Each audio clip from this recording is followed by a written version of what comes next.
Mummy की flight Mumbai से 2 बजे की, वो एयरपोर्ट के लिए निकल चुकी। अच्छी बात है। वहाँ वो सुनील, वो अब तक निकला कि नहीं? हाँ, वो भी निकल चुका है।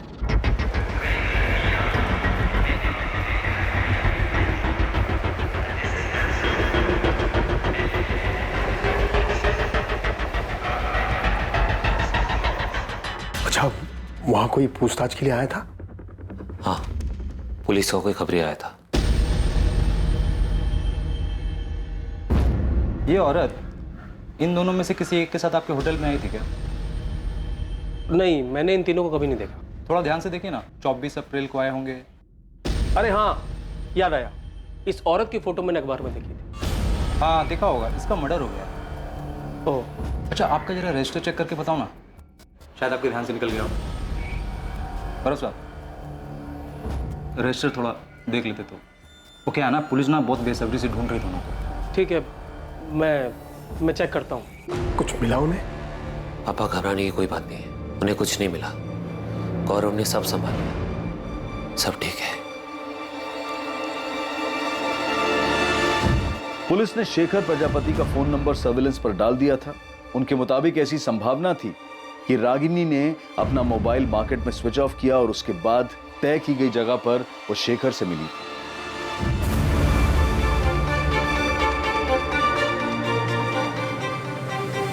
इसके साथ साथ पुलिस संतोष गुप्ता के परिवार को भी ढूंढने में जुटी थी, जिससे वो संतोष गुप्ता के ठिकाने तक पहुंच सके। साथ ही उन्हें यह भी अंदेशा था कि जिस आदमी से फोन ऑफ करने के बाद रागिनी मार्केट में मिली थी, वो संतोष भी हो सकता था।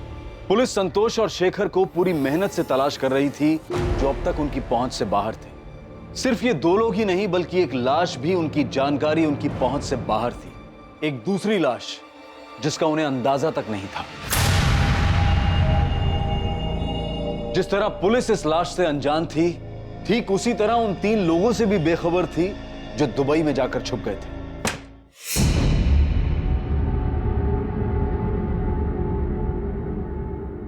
क्या हम इंडिया वापस कभी नहीं जाएंगे? जाएंगे जानवी, क्यों नहीं जाएंगे? बस सिर्फ कुछ ही दिनों की बात है। एक बार ये सब ठंडा हो जाए, फिर हम लोग आराम से चले जाएंगे।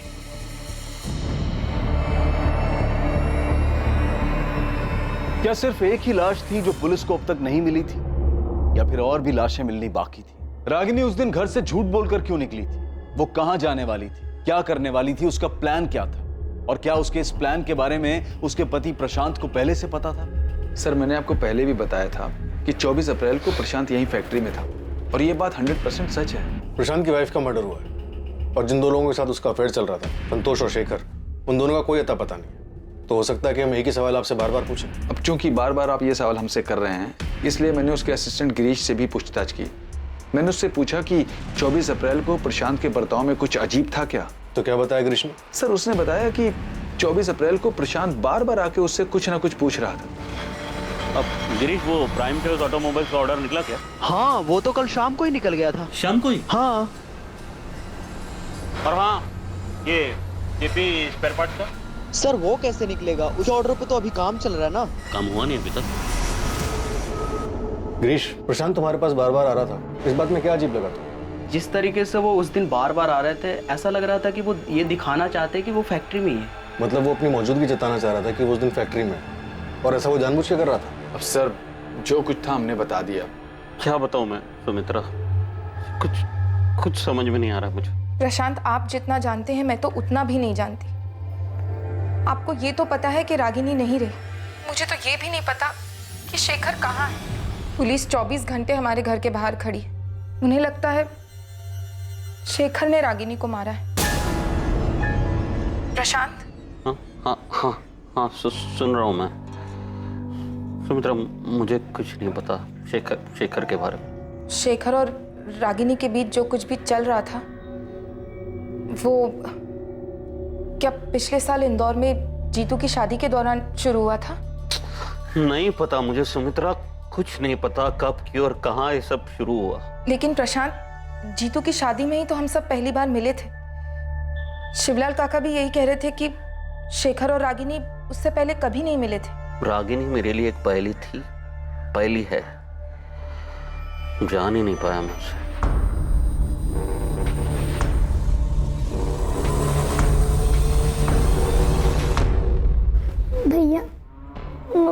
छोड़कर क्यों गई भैया, क्यों गई? रो मत प्रिया, मैं हूँ तेरे साथ। सर, शेखर का लास्ट लोकेशन मिल गया है। चतुर्भुज मार्केट प्लेस? यस सर, वो 24 तारीख को भोपाल आया था। ना तो शेखर की पत्नी सुमित्रा और ना ही रागिनी के मामा शिवलाल हमें बता पा रहे हैं कि शेखर कहाँ हो सकता है। हाँ सर, इन दोनों से कोई इन्फॉर्मेशन नहीं मिली। बस इतना पता चला कि शेखर अहमदाबाद में एक ट्रेडिंग कंपनी में काम करता था। कंपनी से पता चला कि वो महीने में सिक लीव लेता था और अपनी पत्नी को कहता था कि वो भोपाल काम से जा रहा है। और संतोष गुप्ता, उसके बारे में कुछ पता चला? उसके जबलपुर वाले घर का पता मिल गया। वहाँ की पुलिस उसके माँ बाप से मिल भी चुकी है। साहब, संतोष यहाँ नहीं है। करीब 1 साल हो गया उसे घर पर आए हुए। आप चाहो तो पूरे घर की तलाशी ले लो। तलाशी तो हम लेंगे नरेंद्र जी, लेकिन अगर वो हमें नहीं मिला तो आप लोग हमारी नजर में आ जाएंगे। साहब, हम तो जानते भी नहीं है कि रागिनी है कौन। और रही बात संतोष की, तो जब से वो सिंगापुर गया हमने उसकी शक्ल भी नहीं देखी है। देखिए, ये तो साफ हो चुका है कि संतोष का रागिनी के साथ 2 साल से चक्कर चल रहा था और रागिनी संतोष के पास 1 महीना रही भी थी। और अब ये भी साफ हो चुका है कि संतोष रागिनी से मिलने भोपाल आने वाला था और जिस दौरान वो रागिनी से मिलने भोपाल आने वाला था उसी टाइम पे रागिनी का कत्ल हुआ है। देखिए, भोपाल पुलिस ढूंढ रही है उसे। साहब, इसमें हम क्या कर सकते हैं? हमें डरा धमका कर कि आपको क्या मिलने वाला है। और साहब, अगर हमारी उससे बात हुई होती या अगर वो यहाँ होता तो हम आपसे क्यों छुपाते? सर, जबलपुर पुलिस ने पता किया। संतोष के माँ बाप को उसके बारे में कुछ भी नहीं पता और ना ही उसके दोस्त गौतम को कुछ पता है कि वो कहाँ रहता है सिंगापुर में या किस कंपनी में काम करता है। बबलू भी अभी तक पता नहीं लगा पा रहा कि 24 तारीख को रागिनी से मिलने कौन आया था, संतोष या शेखर, और वो कहाँ मिले थे। नहीं सर, उसके हाथ भी कुछ नहीं लगा। बस इतना पता चला कि 24 तारीख को प्रशांत फैक्ट्री में था पर अजीब बर्ताव करा, नॉर्मल नहीं था। लेकिन इतना समझ में नहीं आ रहा है कि उसने रागिनी को अगर मारा तो कैसे। उसके फोन रिकॉर्ड से भी कुछ नहीं मिला। फिरोज, हमसे ऐसा क्या छूट रहा है, क्या मिस हो रहा है कि सामने आ ही नहीं पा रहा कि रागिनी उस दिन संतोष या शेखर में से किसे मिली, कहाँ मिली? कहीं तो मिले होंगे ना वो लोग। अगर प्रशांत ने किसी और को भी रागिनी के पीछे भेजा होगा तो रागिनी कहीं तो गई होगी, कहीं तो उसका मर्डर हुआ होगा। किसी ने तो ये सब किया होगा ना, किसी गाड़ी, किसी ट्रांसपोर्ट का इस्तेमाल हुआ होगा। और जाहिर सी बात है, मर्डर है तो पैसे भी लिए दिए गए होंगे।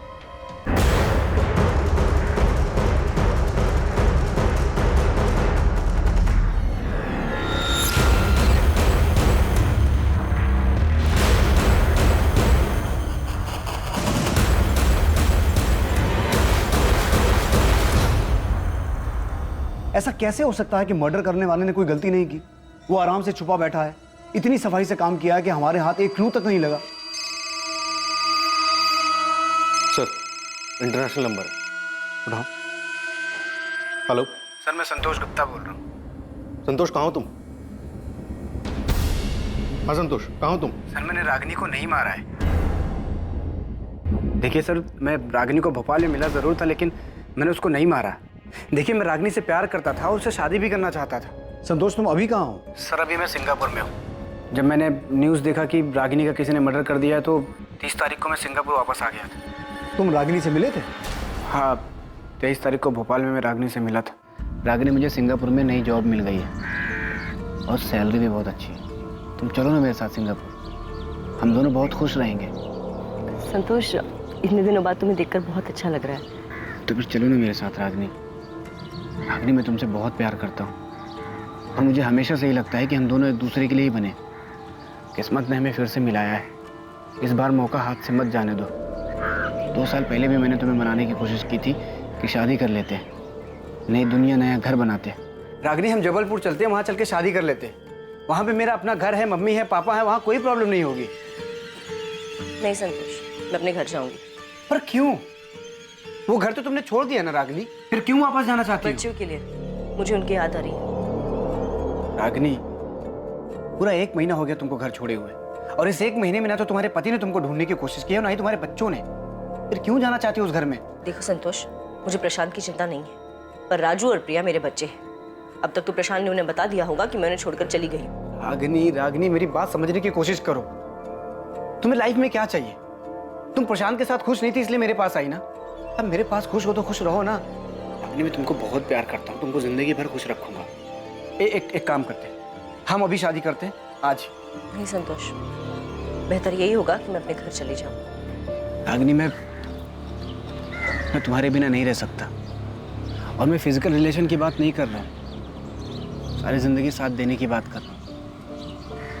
रागिनी, मैं सिंगापुर से सिर्फ तुम्हारे लिए आया हूँ। प्लीज हाँ कर दो। रागनी क्या सोच रही है? प्लीज चलो ना मेरे साथ। संतोष, इस तरह से अचानक उठ के मैं तुम्हारे साथ नहीं आ सकती। क्यों नहीं आ सकती?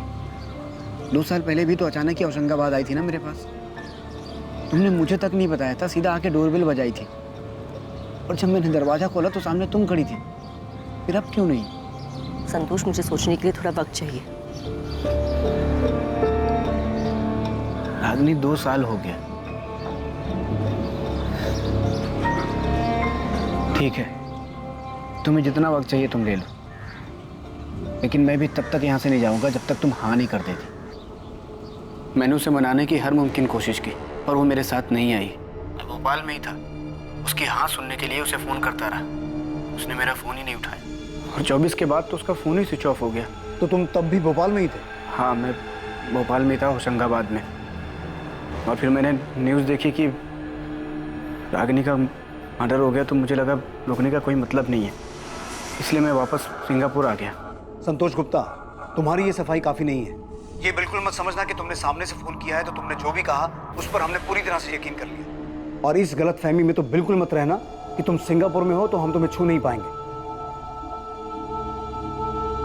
हेलो हेलो,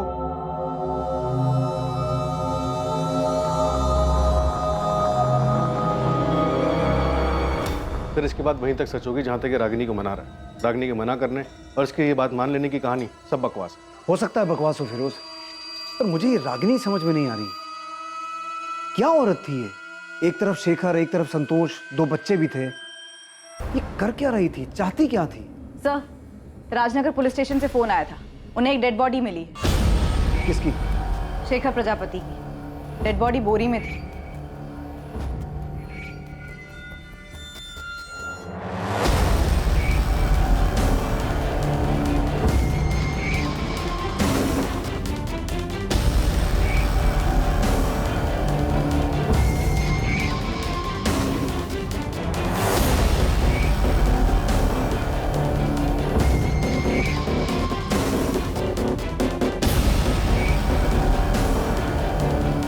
बोरी तो बिल्कुल वैसी है जिस बोरी में हमें रागिनी की लाश मिली।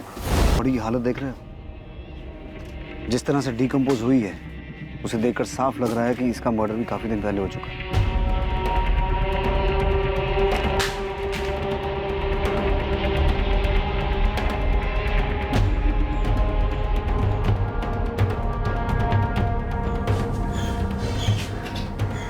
क्या हुआ?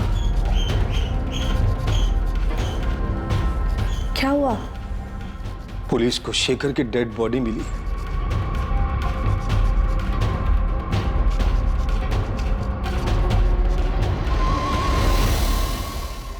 एक दूसरी लाश जो पहले से मौजूद थी, लेकिन पुलिस को आज मिली थी, शेखर प्रजापति की थी। उस शेखर प्रजापति की जिसके रागिनी के साथ नाजायज संबंध थे।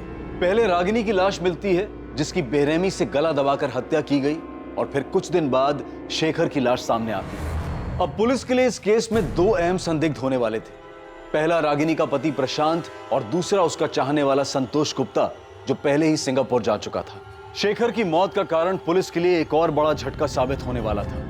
इंस्पेक्टर, इसकी मौत को भी 72 घंटे से ज्यादा बीत चुके। एक्चुअली बॉडी जिस हालत में मिली है या जिस तरह से डिकम्पोज हो चुकी है, सही वक्त बताना मुश्किल है। पर ऐसा हो सकता है कि इसका मर्डर भी रागिनी की तरह 24 अप्रैल को ही हुआ हो। हाँ, हो सकता है दोनों की मौत 24 अप्रैल को ही हुई हो, पर इसका मर्डर नहीं हुआ। मर्डर नहीं हुआ तो? इसकी बॉडी से पॉइजन के ट्रेसेस मिले, वो भी बड़ी मात्रा में। पॉइजन? जी। तो आप ये कहना चाहते हैं कि शेखर का मर्डर नहीं हुआ बल्कि इसने आत्महत्या की है? इतना तो श्योर होकर बोल सकता हूँ कि इसको जहर जबरदस्ती नहीं दिया गया। हाँ, किसी चीज में मिक्स करके दिया हो तो पता नहीं। कैसे मारा तूने रागिनी को? शेखर को जहर कैसे दिया? अब ये मत कहना कि तुझे कुछ नहीं पता, क्योंकि हमें पता है कि 24 तारीख को तो अपनी फैक्ट्री के स्टाफ को जानबूझ के ये जता रहा था कि तू वहां है। किसे भेजा था उनके पीछे? ये बेबस बनने का नाटक खत्म हुआ प्रशांत। याद रख, तुझे अपने बच्चों का सामना भी करना है, क्योंकि कहीं ना कहीं उन्हें भी इस बात का एहसास है कि उनकी माँ का कत्ल तूने किया है। मैं अपने बच्चों से बहुत प्यार करता हूँ सर, हमेशा उनका ख्याल रखूं। रागिनी अब उनके साथ नहीं है तो क्या, वो उनके दिल, दिमाग और यादों में हमेशा रहे। ये संत बनने का नाटक बंद कर प्रशांत। और ये बता कि रागिनी का मर्डर कैसे किया, कहां किया, शेखर को जहर कैसे दिया, कैसे मारा तूने इन दोनों को?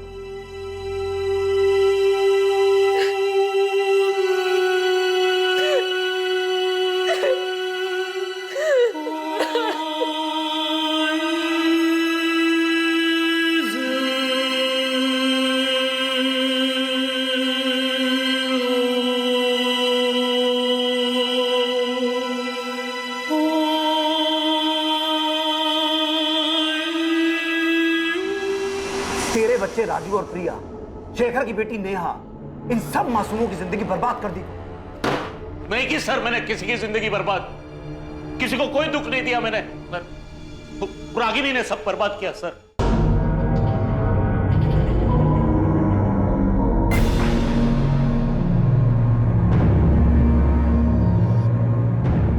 मुझे बिल्कुल भी अंदाजा नहीं था कि रागिनी के शेखर और संतोष नाम के आदमियों के साथ नाजायज संबंध। सर ये बात सच है और हमेशा सच रहेगी। आप चाहे मुझ पर कितना भी शक करो कि मैंने मारा है रागिनी को। सर मारा होता ना तो कबूल करने में मुझे कोई दिक्कत नहीं थी, क्योंकि ये बात किसी से नहीं छुपी कि रागिनी मेरे साथ खुश नहीं थी और ना ही मैं उसके साथ खुश थी। और ये बात भी नहीं छुपी कि हमारी शादी में कुछ नहीं बचा था, मर चुकी थी वो। आपको अंदाजा भी नहीं होगा कि मैंने अकेले बच्चों को कैसे पाला है, माँ के होते हुए भी। वो माँ जो बस लगातार फोन पे लगी रहती थी, 24 घंटे किसी के साथ बातें करती रहती थी। सर आपके सामने तो सिर्फ शेखर और संतोष के नाम आए ना, और न जाने कितने नाम और भी होंगे, लोग होंगे जो अभी तक बाहर नहीं आए, छुपे हुए हैं। कैसा महसूस होता होगा मुझे, एक पति को जब उसकी पत्नी बिना कुछ बताए घर के बाहर इसलिए निकलती ताकि वो दूसरे मर्दों के साथ नाजायज संबंध बना सके, अपने सुख के लिए, अपने परिवार, अपने गृहस्थी, यहाँ तक कि अपना बच्चों का भविष्य दांव पे लगाते। सर मेरी बात छोड़िए मुझे जाने दीजिए। और वो क्या थी, ऐसा क्यों कर रही थी सर वो? मैं क्या, उसके खुद के मामा जी भी पता नहीं पा, समझ नहीं पा रहे वो। Nita, foreign commissioner office request भेजो संतोष को सिंगापुर से इंडिया लाने के लिए। मुझे किसी भी कीमत पर वो आदमी यहाँ चाहिए। सर अभी भेज दो। एक औरत ऐसे ही किसी को गार्डन में मिली, कोई आया, उसका गला दबाया, एक और आदमी को जहर पिला के मार दिया। ऐसा नहीं हो सकता फिरोज। जरूर शेखर और रागिनी कहीं मिले होंगे किसी ऐसी जगह पर जहां संतोष या प्रशांत ने उनका पीछा किया और मार डाला।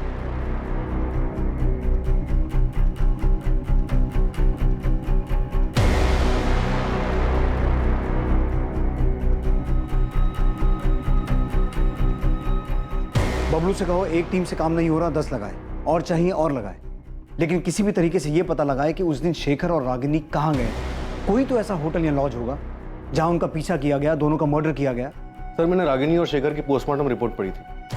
फिर उस पोस्टमार्टम रिपोर्ट में क्या लिखा है मुझे पता है, लेकिन मुझे किसी भी तरह उस आदमी का पता लगाना है जिसने ये मर्डर्स किए हैं। हम गोल गोल घूमे जा रहे हैं। एक दिन 2 बच्चे आते हैं अपनी माँ को ढूंढते हुए, हमें उनकी माँ की बजाय उसकी डेड बॉडी मिलती है, फिर उसके प्रेमी की डेड बॉडी मिलती है, लेकिन ये क्लू नहीं मिलता कि किसने मारा, क्यों मारा। सर शेखर का मर्डर नहीं हुआ, उसने सुसाइड किया। फिर उस तुम्हारा दिमाग ठीक है? वो सुसाइड क्यों करेगा? और अगर उसने सुसाइड किया भी है तो रागिनी का तो मर्डर हुआ है ना। सर मुझे लगता है शेखर ने रागिनी का मर्डर किया होगा। पहले उसने रागिनी को मारा, फिर उसने सुसाइड किया, और फिर आसमान से कोई टपका जिसने दोनों की डेड बॉडी को बोरे में डाल के ठिकाना लगा दिया। फिर मुझे कोई थ्योरी नहीं चाहिए, ये केस ऐसे बंद नहीं हो सकता। मुझे किसी भी हाल में उस मर्डर का पता लगाना है। उसने क्यों मारा, कहां मारा, कैसे मारा, किस मकसद से मारा, इन सभी सवालों के जवाब चाहिए। अंडरस्टूड? राइट। रागिनी और शेखर कहां मिले थे, रागिनी को कहां मारा गया, शेखर को कहां जहर दिया गया, या उसने खुद अपनी जान ली? इन सभी सवालों के जवाब और सच की खोज में पुलिस ने पूरे भोपाल शहर को खंगालने की ठान ली। दूसरी तरफ संतोष को सिंगापुर से इंडिया वापस लाने की कोशिशें भी तेज कर दी गईं। एक बार पुलिस से बात करने के बाद संतोष ने अपना फोन स्विच ऑन किया ही नहीं। वो ना तो अब किसी फोन और ना ही किसी मैसेज का जवाब दे रहा था।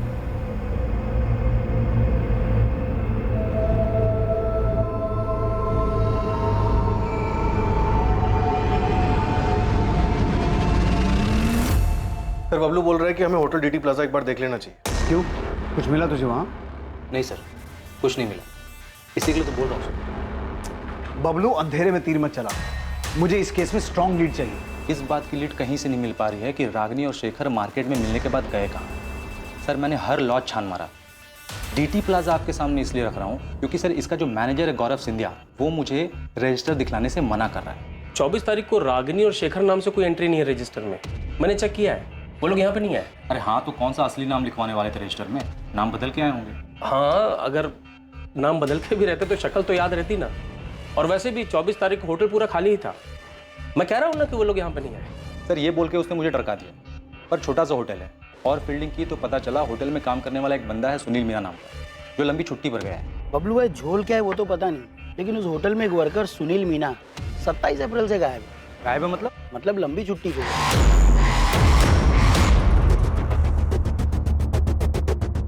तो मतलब तेरे को लगता है उसने कुछ झोल किया क्या? हाँ भाई, क्योंकि जानता है गणेश, ये शेखर और रागिनी कहाँ मिले, मिलकर कहाँ गए, कौन से चद्दर पलटी होटल में रुके, कुछ पता नहीं चल पा रहा है। भाई होटल तो ये भी चद्दर पलटी और मालिक है एकदम कंजूस। मतलब इतना कंजूस है ना कि एक भी रूम खाली रह जाए तो मर जाता था। लेकिन पिछले कुछ दिनों तक ये होटल बंद था। सर सुनील मीना लंबी छुट्टी पर चला जाता है। 24 अप्रैल के बाद 27 तक होटल बंद रहता है। होटल का मैनेजर रजिस्टर दिखलाने से मना करता है। सर मैं पक्का बोल रहा हूँ, यहाँ पे कुछ ना कुछ झोल तो है। डीटी प्लाजा होटल के बारे में मिली ये छोटी सी जानकारी इस केस में बड़ा खुलासा करने वाली थी। एक छोटी सी लीड की तलाश में भटकती पुलिस को एक बड़ी कामयाबी हासिल होने वाली थी। डीटी प्लाजा होटल में कुछ नहीं, बहुत कुछ घटा था।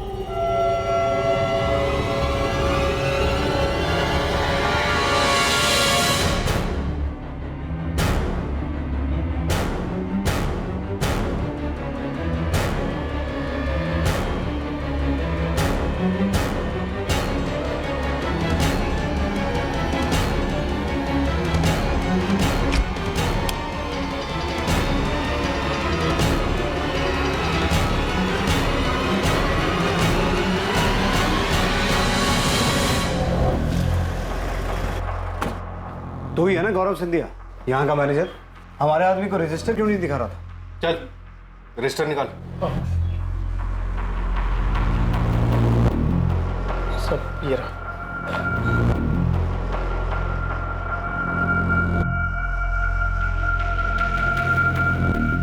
इसमें तो एंट्री 29 अप्रैल से है। उसके पहले की कहाँ है? वो तो नहीं है सब, क्योंकि मालिक हर महीने रजिस्टर बदल देते हैं।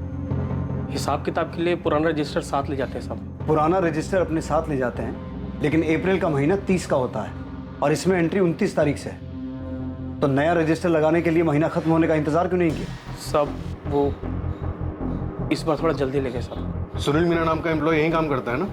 जी सब। कहाँ है वो? बुलाओ उसे। सब वो छुट्टी पे गाँव गया सब। बड़ा शहंशाह आदमी है, गाँव गया है और फोन बंद करके बैठा है। वैसे तेरे मालिक धर्मेंद्र तिवारी का भी फोन बंद है, उसका घर भी बंद है, ताला लगा है।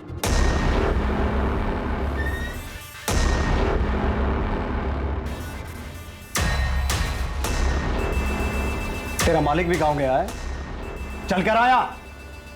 तूने बबलू से कहा था कि 24 तारीख को ये दोनों यहां नहीं आए थे।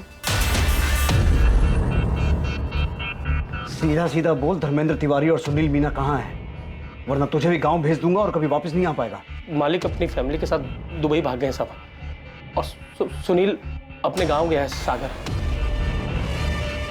मतलब रागिनी और शेखर 24 तारीख को यहाँ आए थे? जी साहब, लेकिन साहब मुझे इनका नाम नहीं मालूम साहब, क्योंकि ये दोनों रजिस्टर में अलग नाम से एंट्री किए थे साहब।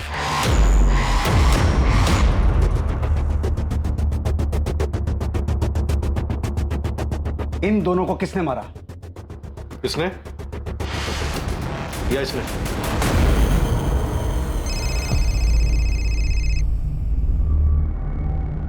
अनीता।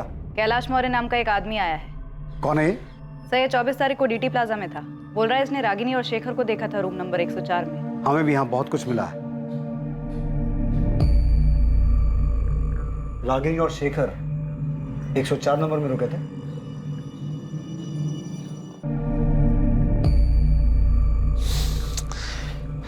गौरव फोन ही नहीं उठा रहा। तो होटल के लैंडलाइन में फोन करो ना। किया था, पर वहां कांस्टेबल था इसलिए बात नहीं हो पाई। पुलिस को सब पता चल गया क्या? सर मैंने इस औरत की फोटो अखबार में देखी थी कुछ दिन पहले। तो जब देखी थी तब क्यों नहीं आया हमारे पास?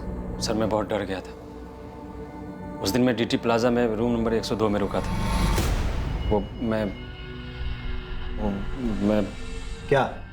सर मैं एक लेडी के साथ गया था। बीवी को झूठ बोला था कि इंदौर जा रहा हूँ कुछ काम से। देख कैलाश, हमें तेरे अफेयर में कोई दिलचस्पी नहीं है। रागिनी और शेखर के बारे में बता। ये दोनों रूम नंबर 104 में रुके थे। इतना चिल्ला रहे थे, इतना झगड़ा कर रहे थे कि मैं परेशान हो गया था। एक बार नहीं बोला ना। देखो शेखर, तुम मेरे साथ जबरदस्ती नहीं कर सकते हो। या तो तुम अभी डिसाइड करो, ये आज हम दोनों की जिंदगी का आखिरी दिन होगा, बोल रहा हूँ मैं। तुम्हें होश भी है? तुम क्या कह रहे हो? हाँ, तुम्हारी भी फैमिली है और मेरी भी। हमारे बीच जो है उससे ज्यादा और कुछ नहीं हो सकता, और उससे ज्यादा तुम डिमांड भी नहीं कर सकते। हाँ क्या है भाई? सॉरी यार, थोड़ा धीरे बात करो। यहाँ तुम लोग चिल्ला रहे हो, मुझे डिस्टर्ब हो रहा है। हम अपने रूम में चिल्ला रहे हैं, तुम्हें इसमें क्या प्रॉब्लम हो रही है? तुम अपने रूम में रहो ना। भाई मैं अपने ही रूम में हूँ, तुम्हारी आवाज वहां तक आ रही है। हाँ ठीक है, सॉरी, अब नहीं आएगी, जाओ। इतना बोलने के बाद भी इनका झगड़ा बंद नहीं हुआ। थक हार के मुझे रूम सर्विस पे फोन करना पड़ा।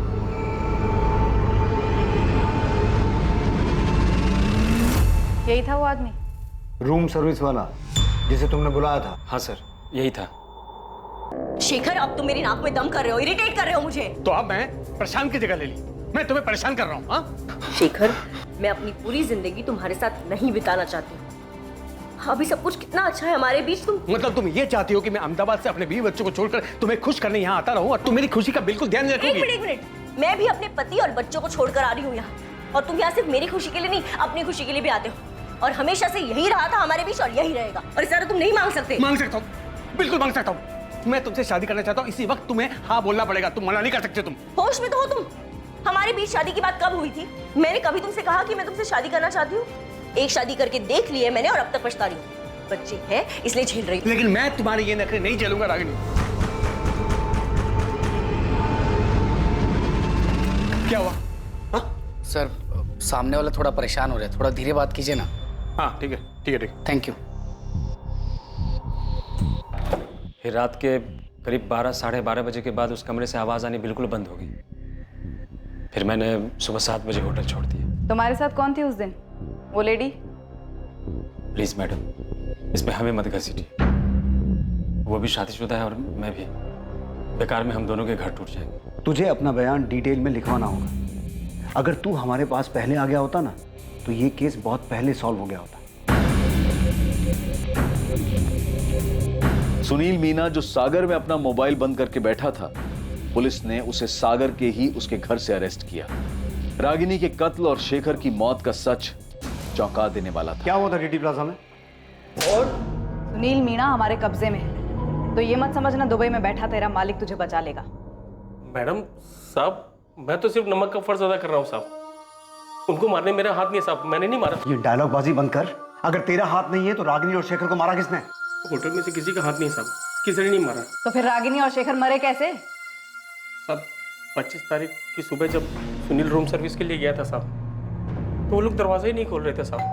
सुनील ने मुझे बताया तो मैं चेक करने के लिए गया था। रात भर झगड़ा कर रहे थे, अब दरवाजा नहीं खोल रहे हैं। बैल बजा बजा के थक गया सर मैं।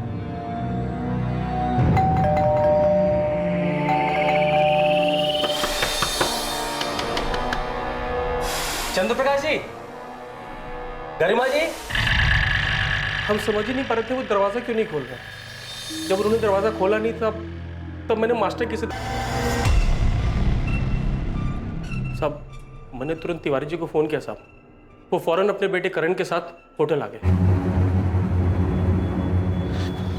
पापा, दोनों मर चुके। कैसे हुआ ये? किसने किया? सर पता नहीं सर। सर ये दोनों रात भर बहुत जोर से झगड़ा कर रहे थे। सुबह हमने दरवाजा खोला तो देखा दोनों मरे पड़े हैं। गौरव, तुमने सीसीटीवी चेक किया? कोई आया था इस कमरे में? हाँ सर, चेक किया था।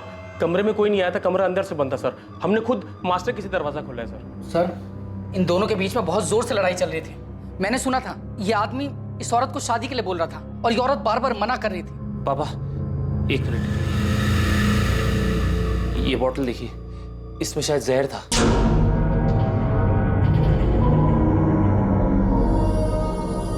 सर मैंने खुद सीसीटीवी चेक किया सर, कमरे में कोई नहीं आया था।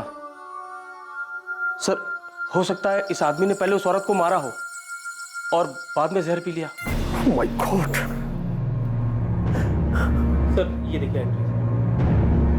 पापा, इनके पर्स से इनके आईडी कार्ड मिले। लड़की का नाम था रागिनी गोयल और लड़के का नाम शेखर प्रजापति। सर वो तो मैं देखते ही समझ गया था कि दोनों फर्जी नाम से ठहरे हैं। अब क्या करें? पुलिस के पास जाएंगे तो खामखा बात फैलेगी, होटल का नाम खराब होगा, धंधा बंद हो जाएगा और हम सब फंस जाएंगे वो अलग। क्योंकि पुलिस तो ये मानेगी नहीं कि इन दोनों के बीच झगड़ा हुआ था और इसलिए इस आदमी ने ये सब किया है। पापा, हम इनको जानते ही नहीं है। इन्होंने रजिस्टर में भी गलत नाम लिखा है। इनके फैमिली वाले जो भी है यहाँ तक पहुंच ही नहीं पाएंगे। तुम कहना क्या चाहते? यही कि अगर हम इनकी बॉडी ठिकाने लगा दें तो किसी को पता ही नहीं चलेगा ये लोग यहाँ कभी आए भी थे या इधर कुछ भी हुआ था।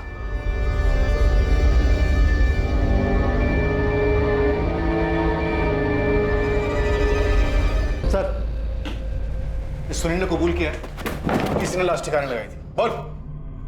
मालिक का नमक खाया साहब। अब आप ही बताओ, मालिक के साथ नमक हरामी कैसे कर सकते थे? और सब सच कह रहे, इसमें हमारे मालिक का भी कोई कसूर नहीं है साहब। तूने भी नमक खाया है साहब? ये बोल, बॉडीज को ठिकाने कैसे लगाया? गाड़ी किसकी थी? सब वो गाड़ी मेरे दोस्त बिरजू की थी।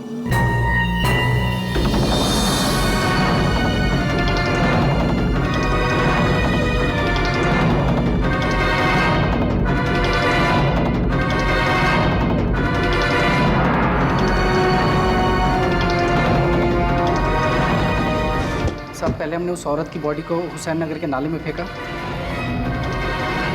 और फिर आदमी की बॉडी को चंदन नगर के जंगल में फेंक दिया। होटल में कहीं भी सीसीटीवी नहीं दिखा, सब उखाड़ दिए। वो तो मालिक ने ही कहा था साहब कि सीसीटीवी अब रजिस्टर हटा दो। वो सब अपने साथ लेके गए साहब। तुम्हारा मालिक धर्मेंद्र तिवारी और उसका बेटा करण दुबई में कहाँ छुपे बैठे हैं? पता नहीं साहब, किसी होटल में है साहब। अभी भी झूठ बोल रहे। देखो, सोच लो तुम दोनों, नहीं तो मर्डर करने, मर्डर छुपाने, लाश ठिकाने लगाने और सबूत मिटाने के सारे चार्जेस लगेंगे तुम दोनों। इस जिंदगी में तो बाहर नहीं आ पाओगे तुम। साहब सच में मुझे कुछ नहीं पता, हमने नहीं मारा उन दोनों को साहब। मैं आखिरी बार पूछ रहा हूं, दुबई के किस होटल में है तेरा मालिक? धर्मेंद्र तिवारी, इस गलतफहमी में बिल्कुल मत रहना कि सारी जिंदगी दुबई में छुप के बैठ सकते हो। भलाई इसी में है कि चुपचाप वापस आ जाओ, वरना तुम्हारी वो हालत करेंगे। सर मेरी बात सुनिए सर। हमने तो सिर्फ बॉडी फेंकवाया था सर, और वो भी हमने इसलिए किया क्योंकि हम बहुत डर गए थे सर। तिवारी, तूने क्या किया था क्या नहीं किया था ये मैं तभी सुनूंगा जब तू मेरे सामने होगा। अभी मैं तेरी किसी भी बात का यकीन नहीं कर रहा हूं। सर मैं सच कह रहा हूं, मेरे पास रजिस्टर और सीसीटीवी फुटेज दोनों है सर। आप चाहे तो देख लीजिएगा। उस कमरे में कोई नहीं गया सर। उस आदमी ने खुद उस औरत को मारा है और फिर कुछ जहर पी लिया। तिवारी, मैं तुझे 1 दिन का टाइम दे रहा हूं। रजिस्टर, सीसीटीवी और अपने बेटे के साथ तू मेरे सामने होना चाहिए। और अगर ऐसा नहीं हुआ और तूने वहां से कहीं और भागने की सोची तो याद रख, तुझे वहीं से उठवा लूंगा। और इस बात की गारंटी मैं देता हूं कि तुम दोनों इसके बाद ये जिंदगी जीना नहीं चाहोगे। सर मेरी बात सुनिए सर।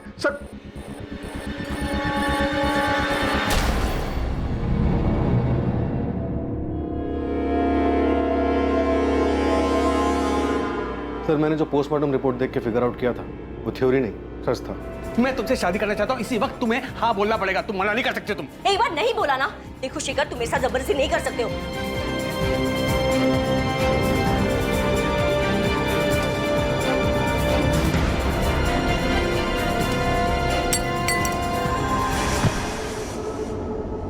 लेकिन मैं ये सोच रहा हूं कि शेखर पहले से ही जहर अपने साथ लेके आया था।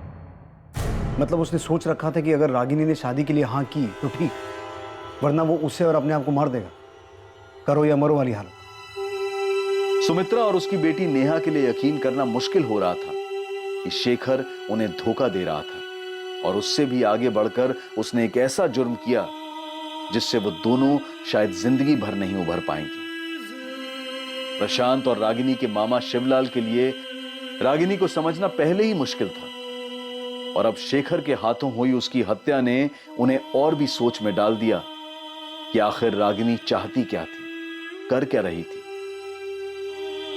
संतोष गुप्ता तक पुलिस दोबारा नहीं पहुंच पाई, और अब उसकी जरूरत भी नहीं थी, क्योंकि साफ हो चुका था कि रागिनी की हत्या से उसका कोई वास्ता नहीं था। धर्मेंद्र तिवारी और उसके बेटे करण तिवारी ने दुबई से वापस आकर अपने आप को पुलिस के हवाले कर दिया। धर्मेंद्र तिवारी, करण तिवारी, सुनील मीना और गौरव सिंधिया पर आईपीसी की धारा 201 बी के तहत सबूत मिटाने के जुर्म में केस चल रहा है। डीटी प्लाजा होटल के मालिक से मिली सीसीटीवी फुटेज से साबित हुआ कि 24 अप्रैल की रात जब रागिनी का कत्ल हुआ और शेखर की मौत हुई, उस दिन रागिनी और शेखर के कमरे में कोई दाखिल नहीं हुआ था। राजू, प्रिया, मुझे पता है कि आप लोग बहुत दुखी हो। इतना आसान नहीं इस दुख को बुलाना, पर आप दोनों को स्ट्रांग बनना होगा। आपके पापा आपके साथ हैं और वो हमेशा रहेंगे। और अपनी मम्मी के साथ बिताए वो दिन याद करना जब आप सब बहुत खुश थे, सब ठीक था। प्रशांत, आप बहुत मजबूत इरादों वाले सचमुच भले इंसान। बच्चों को अब आपकी पहले से कहीं ज्यादा जरूरत है।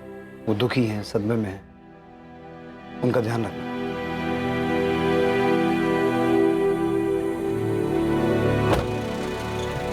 जब बड़े गलती करते हैं तो उस गलती का सबसे ज्यादा बुरा असर बच्चों पर पड़ता है।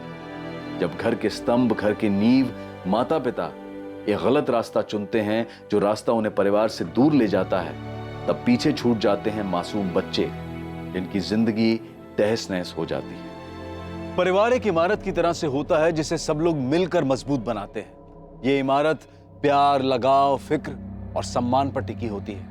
किसी भी परिवार के फलने फूलने में इनका महत्वपूर्ण योगदान होता है और मासूम बच्चों को माता पिता दोनों की ही बराबर जरूरत होती है। पर इसका यह मतलब कतई नहीं है कि मजबूरी में साथ रहा जाए। बेशक बच्चे उस वक्त अलग होने के फैसले की अहमियत को ना समझ पाए, पर सही समय पर लिया गया फैसला जिंदगी सुधार भी सकता है। और दूरी से रिश्ता खत्म नहीं होता है, बल्कि दो लोगों के बीच कड़वाहट बढ़ने का खतरा कम हो जाता है। रागिनी और शेखर ने इस रिश्ते से क्या हासिल किया, बल्कि संतोष ने भी क्या पाया। शेखर और रागिनी के बीच जो कुछ भी हुआ उसका अंदाजा भी नहीं लगाया जा सकता, क्योंकि मरने के बाद जिसने उन्हें देखा, वहां जो सुराग मिले उनके मुताबिक कुछ भी साफ नहीं है। बस इतना पता है कि वहां एक जुर्म हुआ, हत्या हुई और किसी ने जहर पिया। इस सब में सच सिर्फ यह था कि दो मासूम बच्चों ने अपनी मां को खोया और एक ने अपने पिता को। ये वो दुखद सच है जिसे झूठ में भी सच नहीं होना चाहिए था। अब मैं अनूप सोनी आपसे विदा लेता हूं। कल रात 11 बजे आपसे फिर मुलाकात होगी एक और नए केस के साथ। और याद रखें, क्राइम और आपके बीच में सिर्फ इतना फर्क है कि आप कितने सतर्क हैं। सतर्क रहें, सुरक्षित रहें।